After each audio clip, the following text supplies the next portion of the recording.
Hi everyone, this is Dr. Luchin. Every week I'm going to be providing a review video. I'll talk about some of the topics from the previous week, give you a preview to next week, and review student performance, so you can gauge your improvement, however it works. So from chapter 1, you get introduced to what is research, and I think most everybody I read on the discussion board had admitted that there's a difference between gathering information and actually doing research. And so that's what I wanted you to get out of it.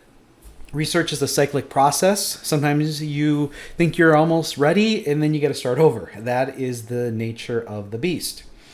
And then over on the right from table 1.1, what we'll be doing in this class is planning a study, doing a literature review. That's what the semester project is, a research proposal. Research proposal is simply providing a justification, scope, and context for the topic, and then the background and objectives that kind of form a research or a set of research questions.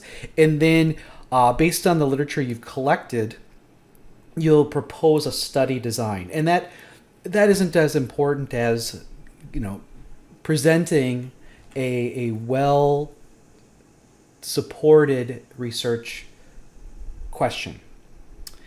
So here are some basic, how we fall short when it comes to coming up with a research topic, or mistakes an early researcher makes. And you've probably already read them all now. It's from the book, or maybe it's not from the book, but it is an interesting set that I think these are more evident in today's social media than ever. So some of the things I put over on the left here are: learning requires realization of failure.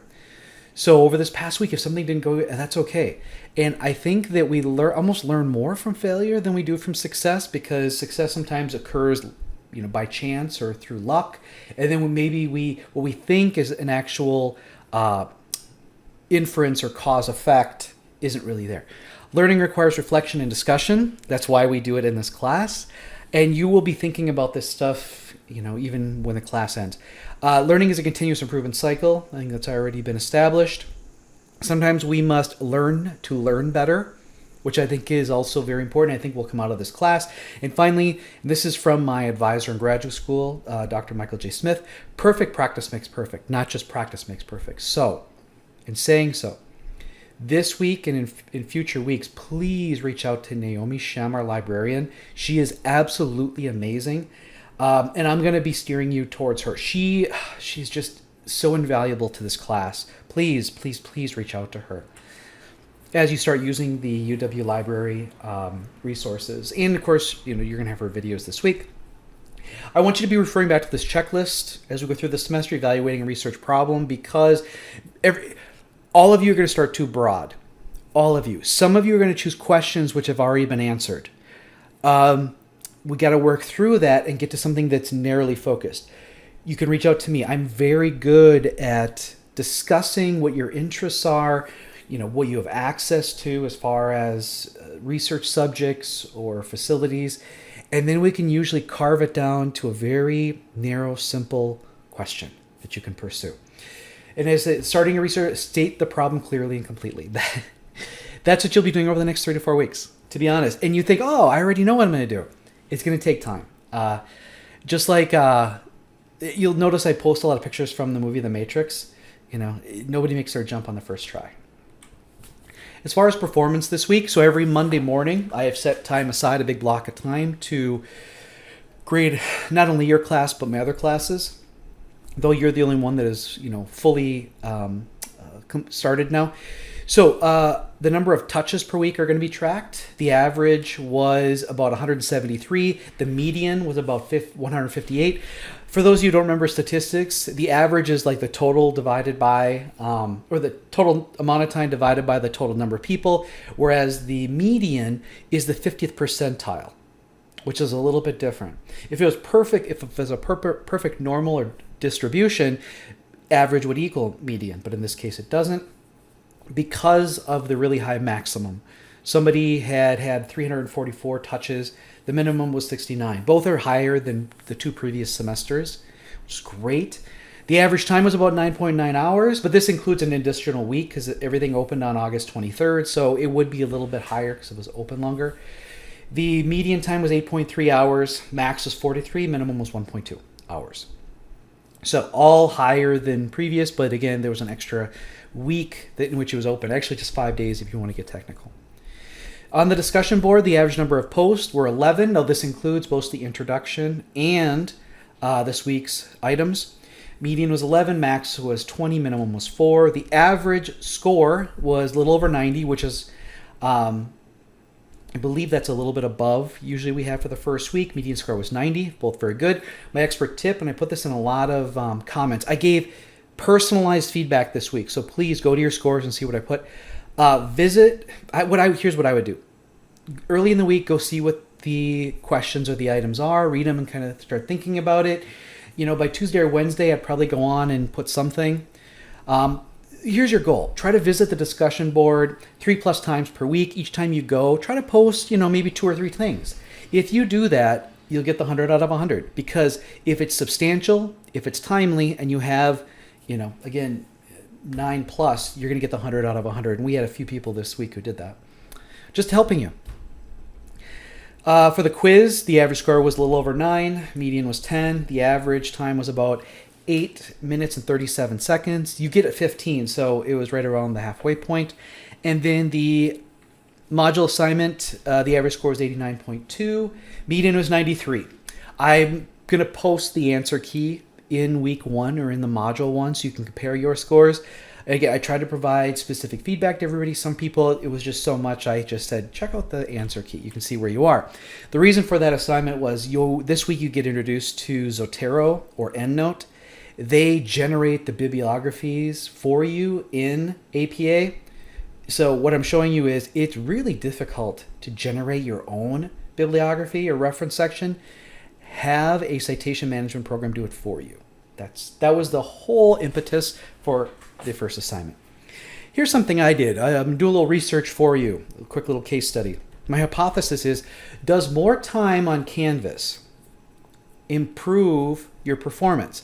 So you see here I've got the whole table of the time, touches, number of posts. I also tracked who did the intro or the icebreaker, the quiz scores, discussion scores, assignment scores, and then your overall week 1 grade. So what I did is we've got 2 things here. We've got time and we've got performance. Time came before performance because performance was assessed today. So I'm seeing if there's causality here. I graphed the 2 variables.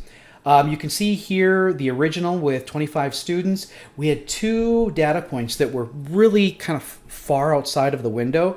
We call those outliers. So I removed them to see how that affected. I ran a Pearson correlation. Pearson correlation just attempts to,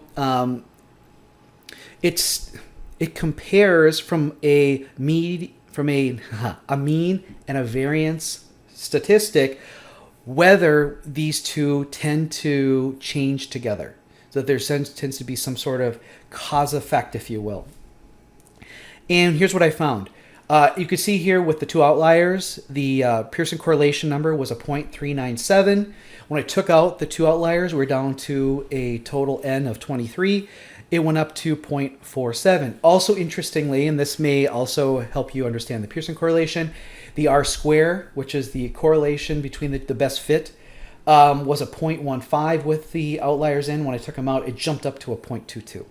A perfect dotted line, if the line goes through all the dots, that would be a 1. So it improved a lot. So with this, we have a significance table here. This is a Pearson correlation two-tailed results table, which means that it's a little bit more difficult to get a significant finding. As you can see, both of them were above the 0.381, which gives us a probability of 0.05 that there may be a false positive. So 1 out of 20. So for this particular study, this case study, my null hypothesis was deemed true, which means the more time students tend to more time you spent on Canvas, you tend to perform better in all of your assignments. So the question for you, and this is going to come up in the quiz question next, what is the independent and dependent variable in this study? The dependent variable is the result. That's usually what you're collecting, and you're comparing it to what you control. In this case, even though we're not controlling the amount of time, it is the what predicts. And so in this particular case study, the independent variable would be the time spent. The dependent variable would be the scores. In the quiz, as you can see here, and I hope everybody read this because you had 2 chances to take the quiz, but I didn't let you see what it was because last time I offered this course, students were just getting on and just taking the quiz, seeing what they got wrong, and then getting it right. And there wasn't anything to be learned. And so now you only get to see it after your last attempt. You get 2 attempts, keeps the highest score. What else here? And yeah, the one question that had below 80% of the people got it correct was this question here, in which the person analyzed data and found that explicitly teaching reading strategies improves students' performance on standardized tests. In the study, explicitly teaching of reading strategies is what? The correct answer is independent variable, just as time spent on Canvas was my independent variable. The dependent variable would be the student's performance on standardized tests. So look, I even tied something in that we all did together. Overall observations, you guys are doing great. We have one student who I already reached out to who their time on the site and the lack of submissions were an issue. I already reached out to them. Otherwise, everybody kind of develops at their own speed, but because you guys are a cohort, I manage it as a group. So I may be reaching out to some of you as I see there's a need. So this, in Module 2, we're going to get into literature review and using the library website. So important. That's why reaching out to Naomi Shem is so critical. For questions or just to bounce something off her, she is the resource as we go forward with using the library resources, for using the citation management software, and just to bounce ideas off of. She's very good. I'm here to help you narrow the question and give you critical feedback. I always try to provide objective feedback, which is what you saw in this particular video earlier. So start with an overall topic and interest, maybe an observation of a phenomenon. If you want to go, use the author's taxonomy, plan to redefine and narrow your search. So you're going to start coming up with search terms and combinations using Boolean operators, which is what Naomi Shem talks about in her videos this week. So the purpose of literature review is identify foundational peer-reviewed studies that provide a most comprehensive body of knowledge of your topic. Going back to my term, what you don't know, you don't know. You define what is known in justification for what we don't know, which is your research topic. And you remember my discussion that a research study is really a brushstroke and not a portrait. I'm going to be saying that ad nauseum through the rest of the class, but not using Latin like that. So this week, learn how to use the UW library databases, learn to use the citation management software, begin really thinking about it. I don't expect anybody to really find a lot this week. It's just practice the skills. As we get into the weeks 3 and 4 is when we really need to start narrowing things and better defining what your research question is. This is going to take time and effort. Not everybody gets it on the first try, but make sure you share your experiences on the discussion board. That is going to make things better. Last slide. So if I hadn't said it already, please come find me on LinkedIn. Join me. I'd like to get more active there, though I already am kind of active. And I store all of my personal videos like this one on my YouTube channel. So please subscribe and sign up for notifications, and you'll get not only these videos, but other videos. I would like to start scheduling virtual office hours. Fridays and Sundays work best for me. I personally like to either do it right in the morning or in the evening. So 8 a.m. or 8 p.m. Central Time. Just send me an email to my email address there. Let me know what you could make or what you're available for, and I'll set it up and send it out to the class. That's all I got. Again, as always, email me if you have any questions.